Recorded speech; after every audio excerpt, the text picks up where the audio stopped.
देख रहे हैं 24 ND मीडिया। यहाँ होगी उसी की बात जो खबर होगी सच के साथ। आज मैं हरियाणा के अपने उन भाइयों बहनों से बातचीत कर रहा हूं जिनकी आयु 60 वर्ष पार और अभी हो सकता है आप लोग 65-70 के भी न हुए हो, और इसलिए मैं ये मान के चलता हूं कि आप सब मेरे सब साथी हैं, हम साथी हैं। मैंने माना है कि पूरे हरियाणा की जनता 2,87,00,000 लोग, लगभग 72 लाख परिवार, ये सब मेरा परिवार है और इस नाते से आप मेरे परिवार के साथी हैं, मेरे भाई बहन हैं। कुछ वर्ष पहले हरियाणा के अंदर ऐसे व्यक्तियों के लिए जिनकी आयु 60 वर्ष से ऊपर हो जाती है, उनको एक सम्मान निधि के नाते भी योजना शुरू की थी और वो योजना शायद 100 रुपए के आसपास से शुरू हुई थी। 2014 में हम लोगों ने सरकार संभाली तो उस समय ये पेंशन 1,000 रुपया मासिक थी। अगला जो 2023 का महीना शुरू होने वाला है, उस समय ये हमारी जो पेंशन है, जो सम्मान निधि है, ये 2,750 रुपए हो जाएगी। कहां 1,000 रुपया, कहां 2,750 रुपया। अब इस नाते से हम अपने प्रदेश के लगभग 18.5 लाख बुजुर्गों को ये हर महीने राशि पहुंचाते हैं। 460 करोड़ रुपए से ऊपर ये राशि हर महीने पहुंचती है।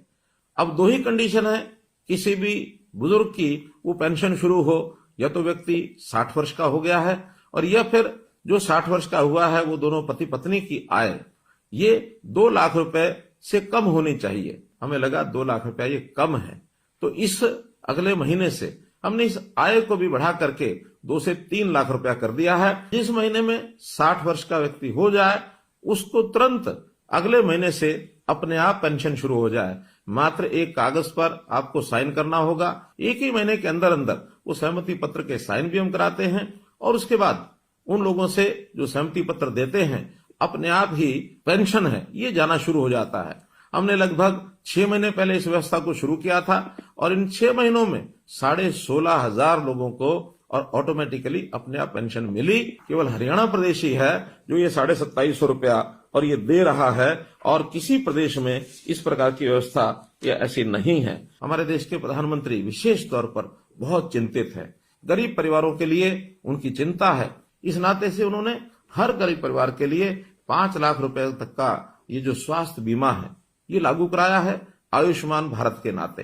हमने उसमें अपनी एक योजना बनाई, चिरायु योजना, ताकि 1,80,000 रुपए तक की आय के जो परिवार हैं उन सबको इसका लाभ मिले, और इसमें 29 लाख से भी ज्यादा परिवार इसमें कवर हो रहे हैं। इस वर्ष के बजट में हमने इस आय को बढ़ा करके 3 लाख रुपया प्रति परिवार ये आय रख करके और थोड़े से पैसे लेकर, थोड़े पैसे यानी 125 रुपया महीना अर्थात 1,500 रुपया साल, इतना पैसा लेकर के भी उनकी जो स्वास्थ्य बीमा योजना उनको भी इसको ऑफर किया है ताकि वो इसको ले सके और परिवार के इस खर्च को बचा सके। एक वर्ग ऐसा हमको ध्यान में आया कि आयु भी 80 वर्ष से ऊपर है, अकेले रहते हैं और उनकी अपनी इनकम हमारे डाटा के हिसाब से 25,000 रुपए से कम है, ऐसे भी 3,600 लोग हैं। अप्रैल से इन सब लोगों के लिए जो वृद्ध आश्रय स्थल, सेवा आश्रम, वरिष्ठ नागरिक सेवा आश्रम, इन सेवा आश्रमों में उनको हम कहेंगे जाकर के वो वहां रहें। अगर वो सहमत होंगे उन सबको हम इन सेवा आश्रमों में रखेंगे। कोई गरीब परिवार है उसकी हर प्रकार की चिंता, राशन कार्ड के नाते से ऑटोमेटिक राशन बनते हैं। अगर किसी परिवार के सिर पर छत नहीं है, प्रधानमंत्री आवास योजना के अंतर्गत उनको मकान मिलता है। कोई व्यक्ति बीमार होता है तो उसको आयुष्मान के नाते या चिरायु योजना के नाते 5 लाख रुपए तक उसकी बीमा की भी चिंता हम करते हैं।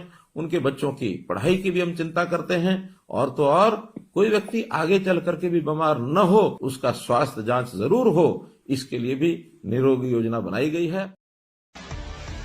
खबरों से जुड़ी हर अपडेट जानने के लिए हमारे चैनल को लाइक करें, सब्सक्राइब करें और ज्यादा से ज्यादा शेयर करें।